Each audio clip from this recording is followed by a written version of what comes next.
Bersama saya Azlin Arif dalam rentasan berita edisi 1408. Antara paparan utama. Pulau Mutiara teguh bersama kerajaan perpaduan.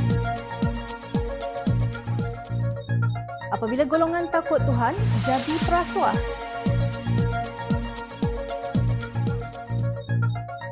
Padah mulut jerabai.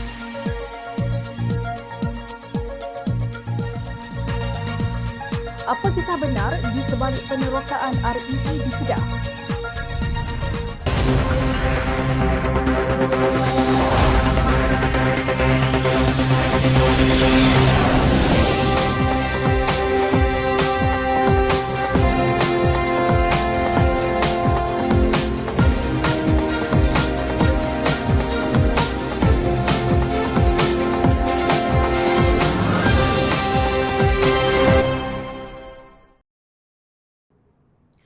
Assalamualaikum dan salam sejahtera.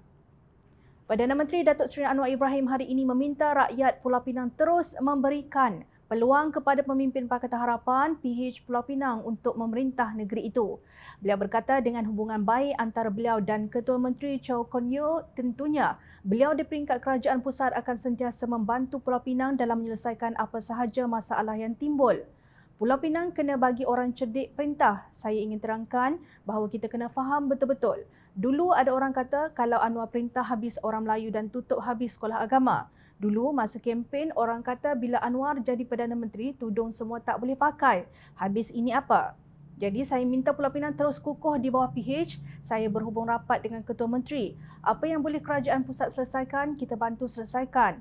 Apa yang perlu negeri selesaikan, negeri selesai. Katanya di Peti Awani 11 Jun lalu. Mengulas lanjut, Anwar juga menafikan dakwaan bahawa beliau tunduk dengan DAP dalam menjalankan urusan-urusan pentadbiran negara. Katanya beliau juga tidak boleh dibeli oleh mana-mana pihak seperti dakwaan pihak tertentu. Betul DAP ini kawan kita. Kita bagi jawatan dekat dia. Tapi bos siapa dia? Hang ingat aku bodoh. Anthony Locke, Menteri Pengangkutan, dia ikut dasar bawa ke jemaah menteri. Perdana Menteri setuju baru jalan. Saya ni kalau hampa maki macam mana pun tetapi nak beli Anwar Ibrahim tak boleh, katanya. Tahukah anda tata kelola dan kemajuan Pulau Pinang di bawah pentadbiran PH dan Ketua Menterinya antara penyumbang utama rakyat Kedah menjadikan negeri ini tempat mencari rezeki. Semalam Anwar berkata dengan kemajuan yang ditunjukkan oleh kerajaan negeri itu, ia menyebabkan ada pihak yang berusaha untuk mengambil alih Pulau Pinang. Di Pulau Pinang, pelaburan, kecekapan industri, peluang pekerjaan dan sebagainya semuanya diurus oleh tata kelola yang baik oleh kerajaan negeri. Sebab itu orang Kedah datang bekerja dan cari rezeki di sini kerana Pulau Pinang lebih maju. Dan disebabkan itu ada pihak yang cuba nak rebut Pulau Pinang, nak ambil alih. Jagalah negeri hampa. Katanya ketika menghadiri program sentuhan kasih desa Pulau Pinang, sesi berbicara komuniti Tibet bersama Perdana Menteri di Bertam. Turut hadir Timbalan Perdana Menteri Datuk Seri Dr. Ahmad Zahid Hamidi. Dalam pada itu, Anwar turut memuji Kon Yeow yang mentadbir Pulau Pinang sejak 2018 lalu. Kemajuan pesat ini disebabkan oleh Kon Yeow yang menjaga Pulau Pinang dengan baik. Kalau Kon Yeow bekerja dengan baik, tidak ada cerita sakau rasuah, tidak ada cerita zalim dan menindas. Tiada alasan untuk rakyat negeri ini nak tukar kerajaan negeri dalam pilihan raya negeri pada 12 Ogos nanti. Oleh itu, bagilah sokongan kepada beliau supaya kita antara kerajaan Pulau Pinang dan kerajaan pusat dapat bekerjasama dengan baik, katanya di Petik Sinar Harian. Sementara itu, Anwar berkata beliau akan meneruskan reformasi negara dengan mengubah negara ini ke arah kebaikan dengan sedaya upaya. Mereka tanya Anwar buat apa kerja? Saya nak bagi tahu saya buat kerja mengubah ke arah kebaikan dengan sedaya upayanya dan bantu rakyat yang miskin, terutama miskin tegar. Negara ini kaya tapi hilang banyak. Jadi apa yang perlu dilakukan ialah hentikan amalan curi harta rakyat. Tidak kira hang pakai serban, baju kod atau semua Tan Sri ke, Tun ke atau daripada parti mana pun. Kalau hang curi duit, kita perosok masukkan bilik saya di Sungai Buloh kosong lagi, tegas Anwar. Tahukah anda, Pulau Pinang menjadi antara pelopor pemberian bantuan kewangan kepada sekolah agama rakyat, allowance dan duit raya kepada guru kafar dan mengiktiraf para hufaz, imam dan bilal masjid. Tidak seperti negeri bergelombang hijau yang kononnya memperjuangkan Melayu dan Islam, dikatakan tidak mampu membayar gaji guru kafar sehingga berbulan-bulan. Pulau Pinang juga menjadi negeri pertama yang mengharamkan judi bola sepak dan menjadi negeri pertama yang berjaya menghapuskan kemiskinan tegar dalam tempoh setahun pentadbiran. dan turut menjadi negeri pertama di dalam sejarah Malaysia yang mendapat pengiktirafan Transparency International, sebuah badan unggul di dunia yang membanteras rasuah dengan mengamalkan prinsip urus tak bercakap, accountable dan telus CAT berteraskan pemimpin berintegriti. Kon Yew dan Kerajaan Pulau Pinang tidak akan sesekali tergugat dengan usaha pembangkang yang cuba untuk menjatuhkan kerajaan negeri dengan pelbagai fitnah, ugutan agama dan bangsa melalui hasil kerja mereka yang cemerlang.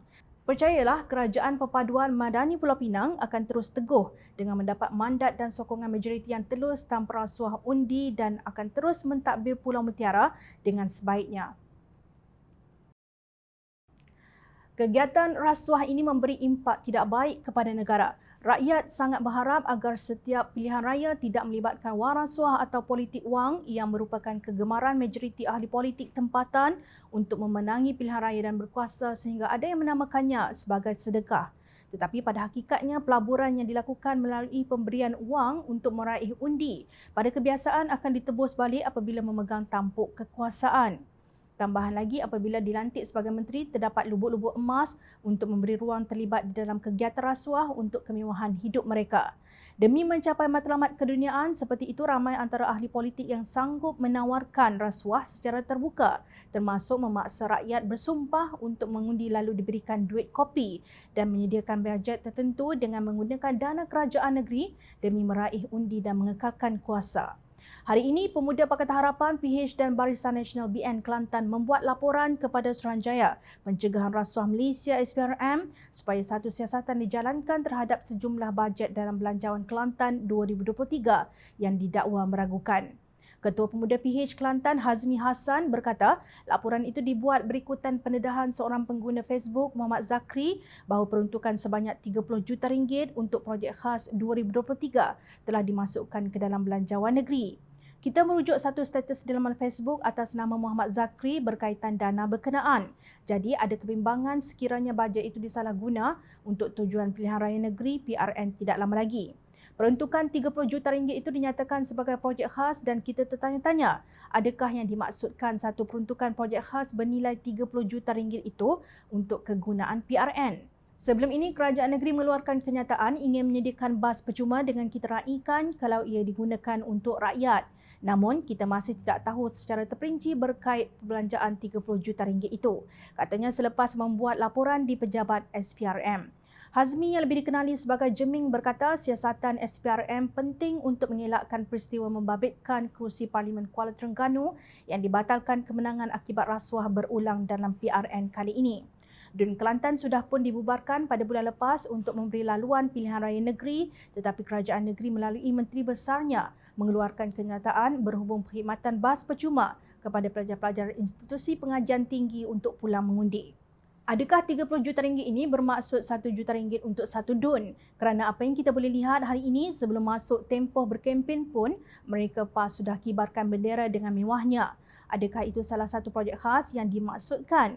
Jadi kami berharap SPRM menyiasat bagi mengelak peristiwa seperti berlaku di Kuala Terengganu yang akhirnya keputusan pilihan raya dibatalkan, katanya. Untuk rekod, kerana rasuah 27 Jun lalu, Mahkamah Pilihan Raya Terengganu membatalkan kemenangan Ahli Parlimen Kuala Terengganu Datuk Ahmad Amzad yang mewakili PAS pada pilihan raya umum ke-15 selepas calon BN Datuk Muhammad Zubir Embong berjaya membuktikan perbuatan rasuah berlaku dengan tujuan mempengaruhi pengundi. Sepatutnya rasuah politik ini tidak berlaku di negara ini. Selain menyalahi undang-undang, ia merupakan satu dosa. Rasuah juga tidak adil kerana menyebabkan calon yang layak dan berwibawa diketepikan. Mengikut teori demokrasi, salah satu mekanisme rakyat boleh membendung tingkah laku elit rasuah ialah pilihan raya. Tanggungjawab membendung rasuah di dalam pilihan raya adalah terletak kepada ketua-ketua parti yang bertanding. Jika mana-mana parti masih memilih untuk memberi wang ringgit kepada pengundi untuk memenangi pilihan raya, maka masalah rasuah politik tidak akan selesai sampai bila-bila. Paling menyakitkan apabila sesuatu kemenangan itu dibatalkan dan akan melibatkan perbelanjaan tambahan menggunakan duit rakyat untuk mengadakan kembali pilihan raya kecil demi mencari wakil rakyat yang baru. Rasuah lebih melibatkan integriti individu dibandingkan sistem. Jelas doktrin agama tidak boleh mengekang amalan rasuah seseorang. Integriti adalah sesuatu yang dimiliki atau tidak dimiliki. Tetapi yang memiliki integriti pun belum tentu tidak mengambil rasuah jika sekiranya ketahanan dalaman dipengaruhi oleh kehidupan mewah walaupun melalui pendapatan haram. Pengundi dan golongan muda mempunyai peluang untuk membuat pembetulan yang diperlukan oleh negara. Justru mereka tidak boleh menerima wang, tidak boleh membiarkan sistem dan diri rosak kerana terbelenggu serta menggadang maruah dengan sedikit bayaran duit haram, tetapi dalam jangka masa panjang ia merosakkan negara dan merumitkan rakyat. Sangat malang bagi Malaysia apabila golongan yang kononnya mendakwa takut kepada Tuhan masih menghalalkan dan berpakai rasuah demi kuasa dan kekayaan dunia. Ingat lagi tak, ketika COVID-19 menyerang seluruh negara pada 2020 hingga 2022, negeri Kedah tidak terkecuali menerima kesan pandemik dahsyat itu. Pada sekitar Ogos 2021, Pengarah Kesihatan Negeri Dr. Osman Warijo berkata, 3 buah hospital iaitu Hospital Sultan Abahiyah, Alustar, Hospital Sultan Abdul Halim, Sungai Petani dan Hospital Kulim masing-masing menyediakan kontena sejuk beku hasil sumbangan badan bukan kerajaan NGO untuk menempatkan mayat pesakit COVID-19 yang semakin meningkat. Namun, apa komen Menteri Besar ketika itu Datuk Seri Muhammad Sanusi Mak Noor? Kontena jenazah mencukupi, siapa nak masuk bagi nama, katanya pada sidang akhbar pada 6 Ogos 2021. Sudahlah kerajaan Kedah tidak membantu untuk menyelesaikan masalah tempat untuk mangsa COVID-19 yang telah meninggal dunia. Boleh pula Menteri Besar membuat lawak mengenainya. Beliau kemudian meminta maaf atas apa yang disebutnya sebagai gurauan. Namun, apa yang berlaku selepas itu menunjukkan sisi Sanusi yang lebih jelek. 4 individu dilaporkan telah ditahan atas dakwaan menghina Muhammad Sanusi dalam Facebook. Mereka melahirkan kritikan terhadap Menteri Besar Kedah itu sebagai balasan terhadap gurauan jelek beliau sendiri. Mereka yang ditahan hanya menyuarakan kesedihan dan kemarahan terhadap kenyataan Sanusi yang tidak sensitif seolah mempersendakan kesedihan keluarga yang sedang bertarung dengan COVID-19, kata Ketua Pemuda DAP Kedah Tan Kim Ping ketika itu. Beliau mengingatkan bahawa sebagai pemimpin utama kerajaan negeri, Muhammad Sanusi perlu berfikir dahulu sebelum membuka mulut. Insaf dan bertaubatlah, jangan ulangi lagi keceluparan sehingga melukai hati rakyat di bawah. Sebagai pemimpin, beliau harus bersikap terbuka dan membenarkan rakyat bersuara dan perlu menerima segala komen dan kritikan dengan belapan dada. Janganlah sewenang-wenangnya bersikap zalim dan memperkuda pihak polis untuk terus menekan rakyat daripada menyuarakan rasa hati mereka, ujar Kim Ping.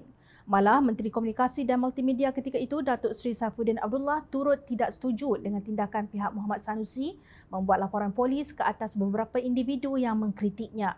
Kata Saifuddin, orang politik sepatutnya belajar untuk menerima hakikat bahawa mereka memiliki musuh dan perlu berdepan dengan pengkritik yang menggunakan bahasa kasar atau boleh dianggap melampau. Saya sentiasa percaya bahawa kita tidak wajar mengambil tindakan ke atas orang yang mengkritik kita sebagai orang politik. Sebagai ahli politik, kita sepatutnya boleh membalas kritikan itu atau jika tidak boleh, patut diam saja, tegasnya. Namun, hari ini selepas akaun TikTok miliknya dipadam, Muhammad Sanusi mendakwa Malaysia di bawah pemerintahan Pakatan Harapan sedang bergerak menjadi seperti Korea Utara. Selepas daripada ini akan datang kepada tuan-tuan berita-berita yang sangat mengerikan, sangat menakutkan. Hari ini saja saya kena tembak 5 kali. Macam-macam kes banglo, kes itu, kes ini, malam ini kes REE, unsur nadi bumi pula. Semua itu ada jawapan tapi mereka padam TikTok saya, katanya di Twitter Harakah Daily. Baru saja akaun TikTok dipadam, sudah kata Malaysia seperti Korea Utara. Sedangkan beliau dengan mudah mampu mencipta akaun baru. Adakah Muhammad Sanusi lupa apa yang dilakukannya terhadap 4 orang pengkritiknya pada zaman pemerintahan Perikatan Nasional? Beliau berang apabila dikritik oleh Marhain sehingga membuat laporan polis yang menyebabkan mereka ditahan untuk siasatan. Pada masa yang sama, beliau sendiri tidak menjaga adab sehingga mengeluarkan kata-kata yang dianggap menghina Sultan Selangor, Sultan Sharafuddin Idris Shah, hanya kerana mahu mengaibkan Menteri Besar Selangor, Datuk Seri Amiruddin Syari. Sekali lagi, Muhammad Sanusi meminta maaf di atas ketelanjuran mulut jerabainya. Dalam perkembangan yang berkaitan, Suruhanjaya Komunikasi dan Multimedia Malaysia SKMM menafikan dakwaan menerima arahan kerajaan untuk menyekat akaun TikTok Muhammad Sanusi. Menurut SKMM, semua platform media sosial mempunyai garis panduan komuniti mereka sendiri. Garis panduan komuniti sedemikian menetapkan jangkaan, mempromosikan keterangkuman dan mengurangkan kandungan memudaratkan atau yang berbau jelek yang boleh mengganggu keharmonian dalam komuniti, kata kenyataan itu. Setiap pemimpin mempunyai tanggungjawab yang besar. Ia bukannya satu kemegahan, bukan untuk menindas dan juga bukan untuk menjaga kepentingan diri atau keluarga. Ingatlah kepada amaran Rasulullah SAW kepada pemimpin yang tidak menjalankan tugas yang diamanahkan menerusi hadis yang bermaksud, Ya Allah, sesiapa sahaja yang mengurus urusan umatku, lalu dia menyusahkan umatku, maka susahkanlah dia. Hadis riwayat Muslim. Pemimpin yang sekadar minta maaf kemudian mengulangi perbuatan jeleknya lagi, sememangnya menyusahkan dan langsung tidak boleh diharap. Menteri Besar Kedah Datuk Seri Muhammad Sanusi Maknur mendakwa beliau diserang berhubung isu REE unsur nadir bumi. Tetapi apakah ia hanya serangan tanpa bukti atau beliau benar-benar terbabit dengan kes berhubung REE di negeri berkenaan? Menurut laporan media, Perbadanan Menteri Besar Kedah MBI yang Muhammad Sanusi merupakan pengerusinya telah didenda RM500,000 berhubung isu penerokaan unsur nadir bumi pada tahun lalu.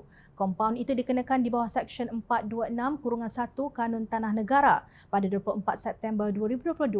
Lapor Harapan Daily memetik kenyataan Menteri Dalam Negeri Datuk Seri Saifuddin Nasution Ismail.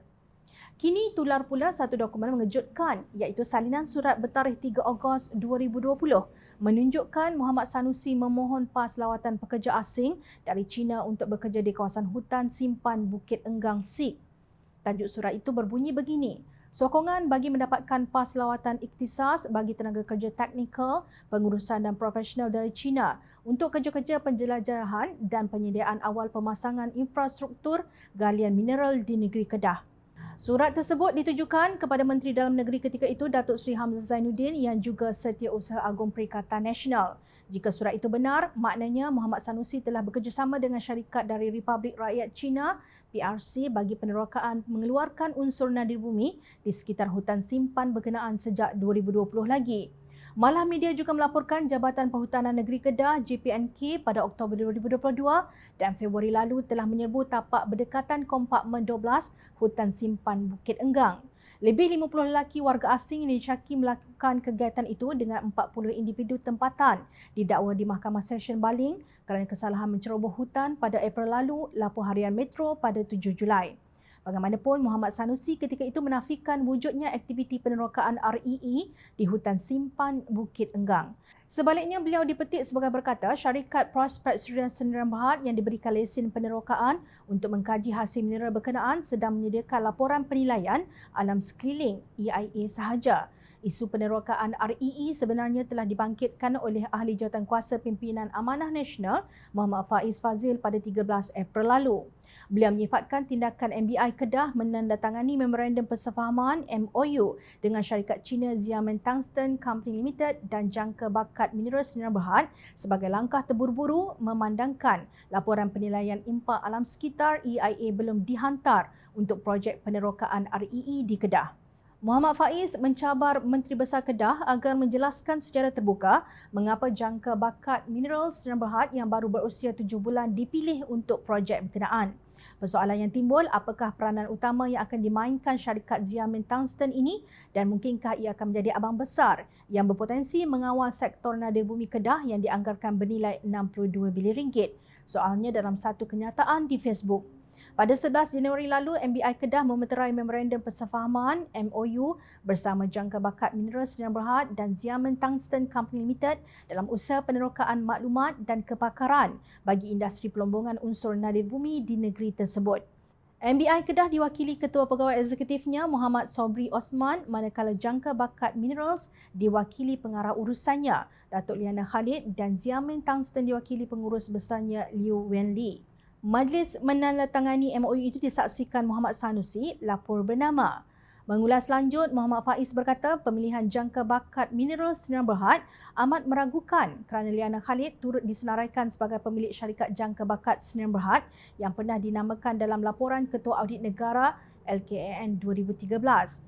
Beliau menjelaskan bahawa Jangka Bakat Sdn Bhd pernah dipilih oleh Yayasan Kelantan Darul Naim Yakin, sebuah badan berkanun negeri Kelantan bagi menjalankan pelombongan manganis di Kelantan.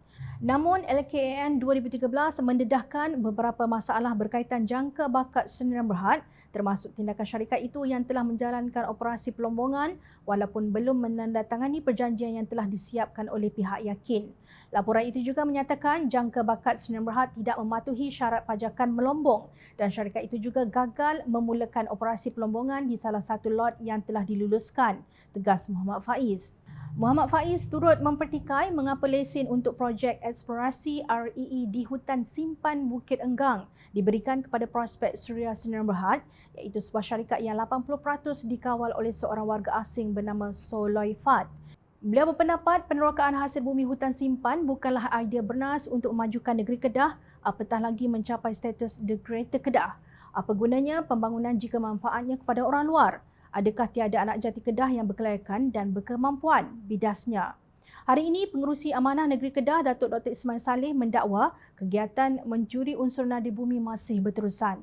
Saya mendapat maklumat daripada orang tempatan bahawa ada orang masuk ke kawasan tanah yang dimiliki Perbadanan Menteri Besar Kedah, MBI. Itu maklumat yang saya dapat. Itu yang kita petikai, kita nak tahu, katanya di petik bernama. Justru jika kecurian REE terus berleluasa dan kenyataan Muhammad Sanusi selaku pengurusi MBI Kedah meragukan, satu siasatan menyeluruh berhubung isu berkenaan wajar segera dijalankan. Ingat, rakyat sentiasa memerhati. Jom Channel ingin mengucapkan jutaan terima kasih kepada para penyokong Jom Channel dan kepada yang berminat untuk memberikan sumbangan bagi membolehkan kami meneruskan perjuangan menyampaikan berita yang benar. Sumbangan boleh dibuat melalui akaun bank yang tertera. Suara rakyat kami sampaikan demi negara tercinta. Teruskan bersama kami di Jom Channel untuk mendapatkan berita politik tanah air. Saya Azrin Arif, terima kasih. Assalamualaikum dan salam sejahtera.